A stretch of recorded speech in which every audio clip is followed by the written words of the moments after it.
കുട്ടികൾ കയറാൻ തിരക്ക് കൂട്ടിക്കൊണ്ടിരിക്കുകയാണ്. ഇവിടെ പോലടാ ഒരുമിച്ച് പോവാ. അത് അപ്പുറത്തെ ഒരാൾ പോയി. ഇങ്ങോട്ട് പാടി ടിക്കറ്റ് ഇവിടെ കൊടുക്കുക.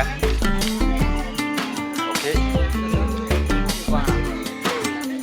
അപ്പോൾ നമ്മൾ ബ്രിഡ്ജിലേക്ക് കയറിക്കൊണ്ടിരിക്കുകയാണ്. ഹലോ ഹലോ ഹലോ, സൂക്ഷിച്ചോ. ഇതാ അങ്ങോട്ട് പോകുമ്പോ ശ്രദ്ധിച്ചു പോയിക്കൊണ്ടേ കിട്ടില്ല എക്സ്പീരിയൻസ്.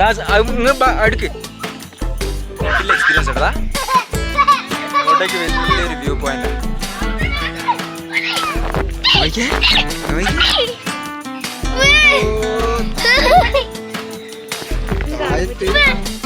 ഇത്ര വലിയ കൊക്കയൊന്നല്ല, എന്നാലും കുഴപ്പമില്ലാത്തൊരു സംഭവം ഉണ്ട്.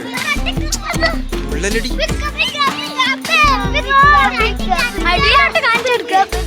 കാണിച്ചു കൊടുത്ത് അതിലേക്ക് വീണെന്താവും.